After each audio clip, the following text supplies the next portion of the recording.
Hey guys, Zillion Frogs back again, another video review, and I did say that next review is probably going to be the end of my break of Bioformers, but after uploading the Mute Makuta Antroz mock, I really did see how, I don't know, how bad some of like the design features were or how they were executed. So really, like, right after I published that video, I decided, like, screw it, I'm gonna remake it. So here we are with already Makuta Antroz mock part or version 2. Now, some parts of the mock did stay the same, but other parts were basically completely redesigned. Or, I'm just gonna take off his weapon, and we're gonna first start like what I do with every one of my mocks, and first take a look at the legs. The legs were actually, of course, mostly the lower legs were redesigned quite a bit, as you can probably tell if you did watch that original mock video. I'm just actually going to take off at least one of the legs right here.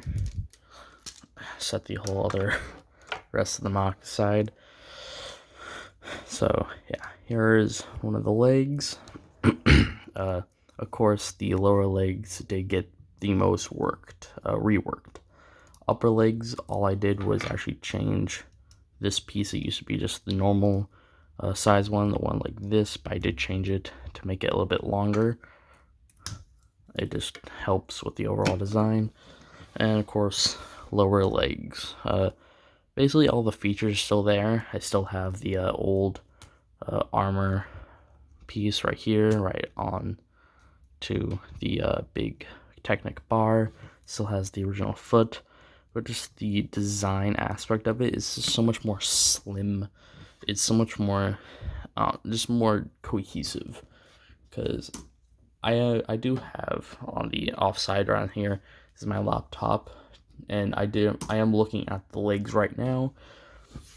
They just were so bad. They had like these other the big like bigger versions like these, like the half Technic things. I don't know what you call them, but they're like the much larger ones that are like sticking out the back, like just, you know, it looked very.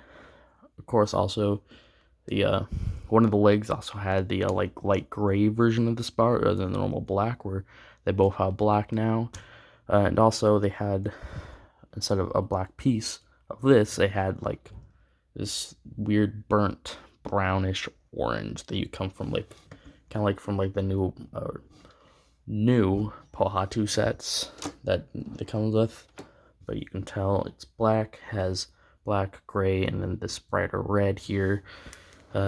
Much simpler design. I would say simpler, just much more cohesive. It's much more tight. Where the old one was a little bit flaily, you could see it had like a giant gaping hole in here, which this one really doesn't. The only hole it has is really that one right here, where you can see it does have this loose. I would say it is loose because it's not really connected to anything that it can permanently hooked onto. It's just into one pin hole, as you can see, but it actually has friction that keeps it right there. And I like to think it's like almost like a fake hydraulic. So yeah, that's pretty much the legs. Just talking about the redesign. Now, the most redesigned part of this entire process, and the one that I really did want to redesign, of course, is the chest and torso section. Now, most of the design cues are still there. Still has the much, of course, redder, I don't know, but this translucent orange to simulate, like all around his body to simulate kind of like his canister with the shadow leeches. Has some of that Metru red right here in his side, like he did before. Same pieces, except those pieces, I forgot to really tell you guys, but those were really just last minute. I looked around the mock, and it's like, hey, look, it has like a gaping hole. So I just got some of these Osmo Torn limbs and kind of stuck them on there. They at the time they worked, but now looking back, I'm like, wow, they were just floppy all over the place. The way they connected was very loose. not very quite, so you had a lot of play in them. Now they basically stay in one place. They do have a little bit of play still, but not nearly to the extent as they used to do. Sorry, but my voice is getting out. Oh well. Now coming down to the back of the torso, you can see I actually added this dark gray bar right here. It helps actually, like I said before, the old build, the upper Anika torso section would come apart of the lower Hero Factory torso piece. It would start to wobble and would soon fall off, so I had to kept on pushing it together. It's not the case anymore. It's much more sturdy, especially with this bar here. It kind of acts like a spine where everything's really attached to it. These things are apart now, the two shell pieces. The larger shell piece used to be right on top of here, but I don't know, the way they're separated, it does give kind of a cool look, where it's like a two-piece armor almost. It's much more, I don't know, thin. It's much more like a thin profile, where it's much wider on top and it tapers downwards. Kind of like those, like the ideal bodybuilding body, where it has the kind of triangle shape.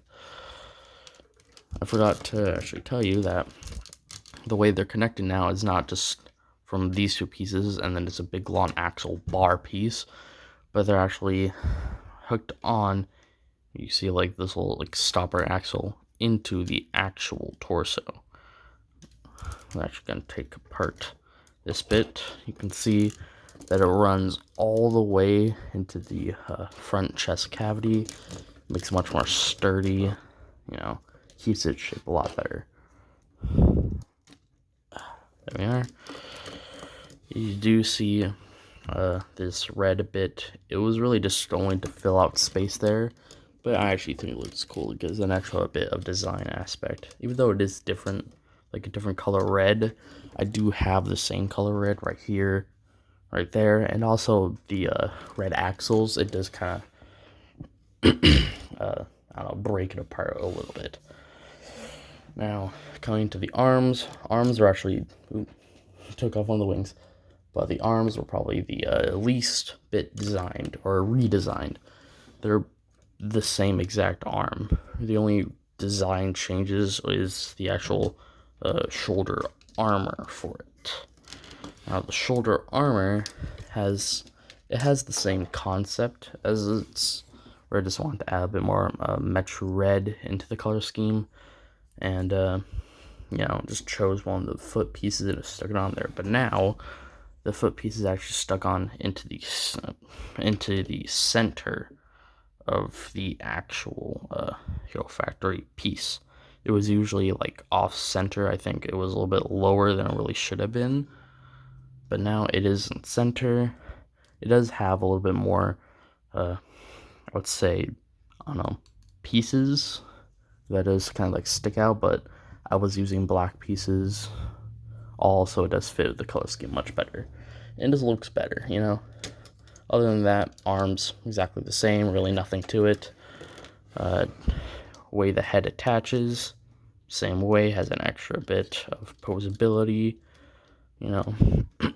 Coming back to the wings, I would say again another very better designed way of doing the wings. You can see they're actually attached with another stopper, a much smaller stopper axle piece, and they actually slide again straight through the actual Anika torso piece, because they kept on falling off. I think you see that somewhere inside the original review. I'll see if I can try to find it if it's lagging badly, so I'm just not even gonna try. But it is much more secure. I actually have two of this trans orange shell pieces now. I used to only have one, and the pieces that hold onto the wings, you can see, are the same color now. So it just keeps with the color scheme. That's really what I really want to do, because I was losing a lot of spare pieces that I had left, and you could just see why. So yeah, he is actually a little bit taller now, just because of the new almost spine. I did have to move the Hero Factory torso down one more pinhole. So if we bring out my two previous Bionicle mocks, see if I can actually get him to stand. Let's move that back. But here we have Toamari Latoro, and then Toa Fantoka Bohatu. He's still much taller, of course, than both of them, and he's even more taller. So yeah, I always like my villains to be a little bit taller than the heroes and makes them a little bit more intimidating. But oh well, move those off to the side. Now we can get to look at his weapon, which he only has one now.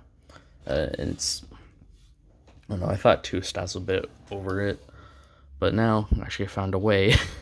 He still has the scythe, but I found a way to integrate the Thorax launcher like I wanted to before, like he's on Spherus Magna now, and it's actually attached. Instead of having a second blade, he has the Thorax launcher on the back of his scythe. And you can actually, of course, he just holds on to the scythe like normal. Other end, the scythe right here, I did change the orange, the solid orange, to this see-through, like translucent red. I think it looks better. So yeah, just hold on to his scythe like normal, but you can also, if you take apart the top half and take apart the blade section, you can just attach the blade to the actual staff part. You use that. You can use the Thorax launcher separately, so you can dual wield if he so chooses. So yeah, that's pretty much it for the Makuta Antroz Mach 2.0. I promise now, probably next Saturday, or technically this Saturday, will be another Bioform review, and it'll continue on through the other Saturdays of the week. Of the month, most likely. So yeah, as always, I am Zillion Frogs, asking like, comment, and subscribe, and I'll see you guys next time.